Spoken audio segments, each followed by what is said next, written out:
Žiūrite Lietuvos ryto televiziją, tai laida Ekovizija žalioji idėja. Netrukus jūsų dėmesį pokalbis, tad dabar trumpa dosija. Virginija Kochanskytė, žinoma kino teatro ir poezijos aktorė, baigusi Lietuvos konservatoriją, vaidino Šiaulių ir Kauno dramos teatruose. Šiuo metu didžiąją savo kūrybinės energijos dalį aktorė skiria kameriniams projektams.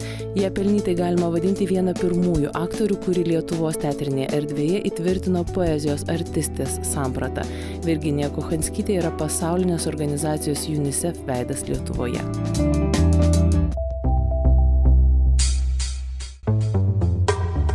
Aktorė Virginija Kochanskytė yra pasaulinės organizacijos UNICEF veidas Lietuvoje. Galima suprasti, jos reputacija nepriekaištinga. Tačiau prakalbus apie aplinkos tausojimą, Virginija nusišypso ir prisipažįsta: na, nesu aš tokia sąmoninga, turiu dviratį ir labai norėčiau su juo važinėti į paskaitas. Tačiau žiemą šalta, o vasarą paskaitų nebūna. Taigi kviečiu žiūrėti.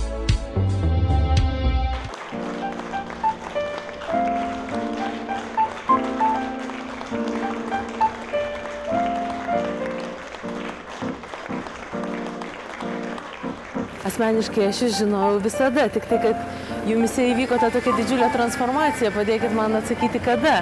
Kai aš augau ir, buvau daug mažesnė, Virginija Kochanskytė buvo labai garsi aktorė, kuri nuostabiai skaitė ir vaidino ir buvo žilaplaukė, baltais plaukais. Ir man visą laiką atrodė, kad jūs esate, gerokai vyresnė negu jūs esate.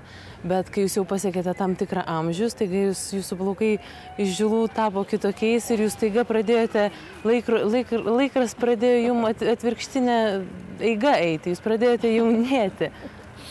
Tai buvo juk, ne? Taip, iš tiesų. Kai buvote jauna? Tai buvo toks tarpsnis, galbūt visi ten, ar kas 7 metai, ar kas kiek metų, ar ne, tas kuliaversti daro, ar kaip gyvatė nori nusimesti odą. Tai man toks momentas tiesiog mano gyvenime atėjo, kai aš atrodė, kad pamečiau kryptį. Aš išsiėmiau kažkokią tai situaciją ir labai ryškiai prisimenu, man tiesiog norėjosi bet ką susprogti. Bet ką padaryti. Ir žinot, nieko nebūna, taip šiaip savo atsitiktinio. Tuo metu aš iš teatro išėjau, už tai, kad kažkaip taip labai rimtai pagalvojau, tai palauk, aš čia dabar darau teatre, aš sėdžiu, laukiu, kad gal man reikia tiesiog išeiti ir daryti tai, ką aš noriu, nes kiek jau man to laiko neliko. Ir tu taip kažkaip aiškiai suvoki, kad niekam kitam nebeliko laiko tik tai daryti tai, ką tu nori, kas tau patinka ir dar daryti su meile. Iš televizijos kažkurios tai paskambino, žinokite, visai atrodo lyg žinodami ir įvaizdžio keitimas. Ar jūs nenorėtumėte persidažyti plaukus? Sakau, gerai. Tai jūs televizijoje netgi perdažėte? Taip. Aha. Toks, įsivaizduoju, toks kuliaverstis, tikrai ta žodžio prasme. O šiaip, aišku, aš buvau, žinot, labai visą gyvenimą buvau už tai, kad, taip viskas natūralu ir tikra.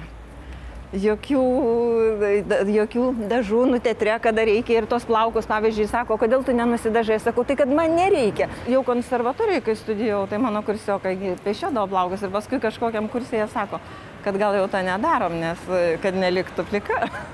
Bet jūsų daug kas po to, kai jūs pasikeitėte taip kardinaliai, daug kas ir nepažino, ne? Taip, labai taip ilgas toks suklusimas buvo, tai vieni labai liūdėjo, lyg aš būčiau juos išdavus. Tam tikrą dalį žmonių, kurie iš tiesų nori būti tokie tikri, kokie jie yra.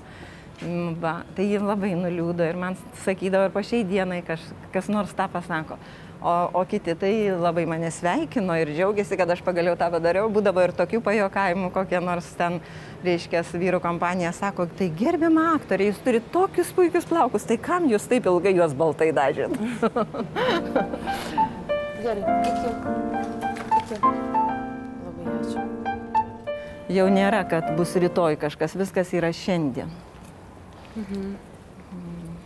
Tai tada kitaip gyveni, viską kitaip darai ir kiekvienas vakaras nustebuklingas, atsiduodi visą širdim.